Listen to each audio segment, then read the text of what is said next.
Hey everybody, it's Dennis with Lazy Dog again. Today, while I'm waiting on some parts, I figured I'd do something a little different. I've got this, which is a Thunder Rumbler. It was donated by a very good friend of mine. So what I'm gonna do first, I'm gonna take it outside in the parking lot and give it a run around, see what it does, see how she performs. And then for a special treat, we're gonna take it apart and really dig in and kind of learn how is this thing put together, how does everything work as a unit. Should be pretty fun.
Damn.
Okay guys, figure we start here with the controller.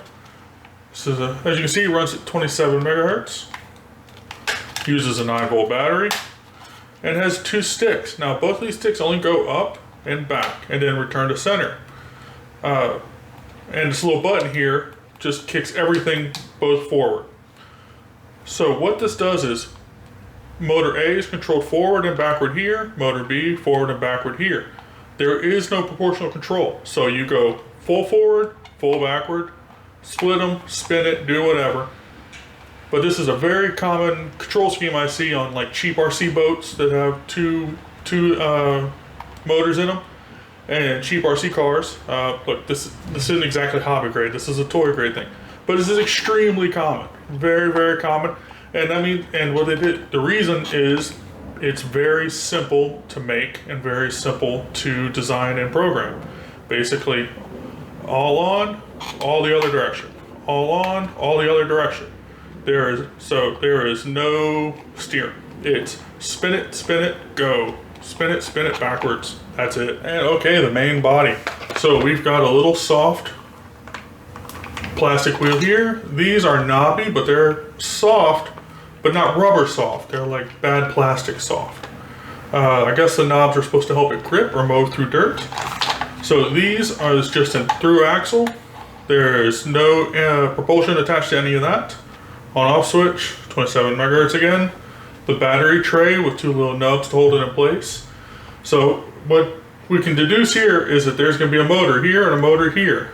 And that's how you saw in the controller, how it's going to drive itself in different directions and use that, I don't know what the term is, but like dual steering or dual control. I always used to cheat and call it tank controls. You know, they're normally on a tank toy, you'd see one tread go this way and one tread be controlled by the ups and downs. But, you know, the body shell is kind of cute. Would work for, you know, a small kid. These LEDs light up, as you can see.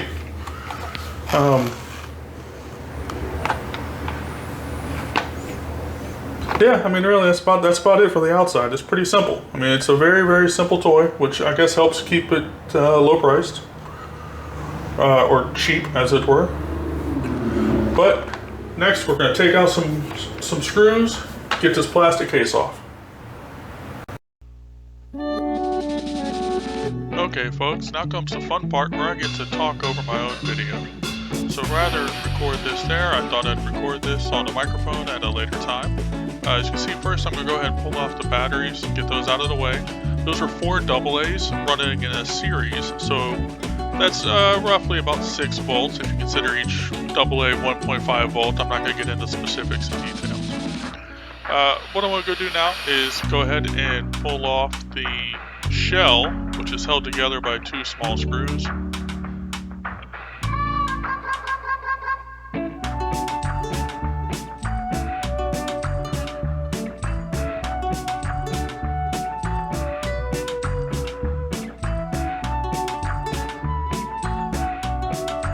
And it's not easy to take apart. There you can see the inside, it's just a molded shell, and I get to play with the antenna a little bit. And if you look inside there, you can definitely see the circuit board. Very simple layout, there's not a whole lot of items, just a handful of screws. An interesting part coming up is where I want to take the back body plate off that has that 5th wheel hanging off the top. There are 2 screws on the top there, you'll see me take out in a second. I'll go ahead and move those little LEDs out the way. So these are the first of the 2 screws.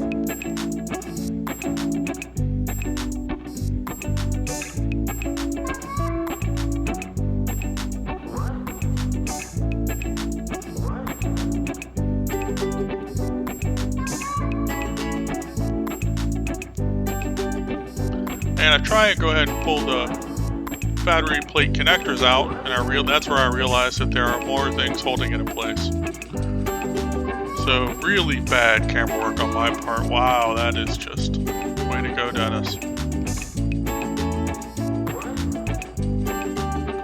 And looky, and I have to take the big wheels off. Luckily, they're on very simply. There's just one little screw that holds it into the main wheel hub there. Now, these wheel hubs are actually one of the things I want to bring up, and one of the reasons I hate this kind of control scheme is that you never get the 2 motors to spin at exactly the same speed, so you never go straight. I never have any of these toys that use this system ever go straight. Yep, those are the extra screws, thanks for pointing those out. They never go straight. One always spins faster than the other. I don't know the exact reason of it, I don't really care, but it's just one of the big downfalls of that dual motor, all the way on, all the way off steering. Sometimes I call it tank steering, just as a shortcut. And there's the back, and there we go. Now we can see the motors. Now initially I'm like, oh cool, these are just 380 motors, really nice and easy, just brushed motors. That's no big deal. So while looking out my side, I want to go ahead and get this control board out of the way and start here with these battery connectors. So the battery tray slides in and hits on these plates with a positive and negative, and that's really about it. Very simple.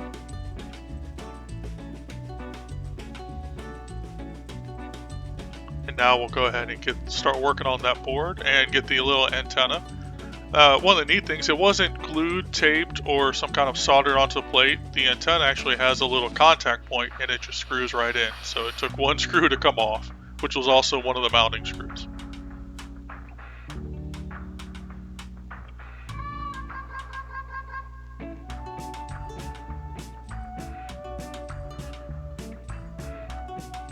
And there we go. And look at that nice brown breadboard, little switch. So there's details if you want to stop and zoom in and get extra details. That top right section, that's the antenna mount. But I mean, it's pretty basic as you see.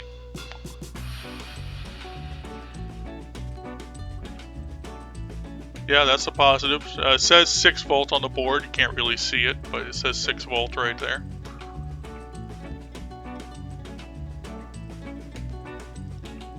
Now these were pretty shoddy solder points there. One little missed tug and it would definitely come out of place. Some of the reviews online talk about how the toy stops working after a while. I could definitely see a few bang-arounds by the kids running it, bouncing it off stuff and tossing it, throwing it, and those things just coming off from just real weak connections. And now the motor mounts.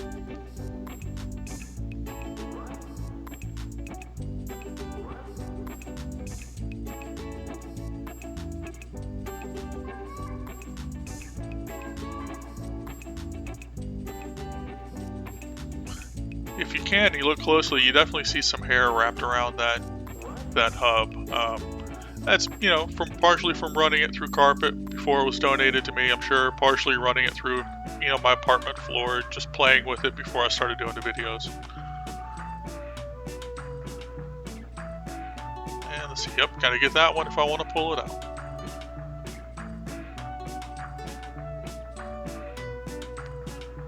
And there we go. So gearbox came off with it, and my God, I put everything off camera like a genius.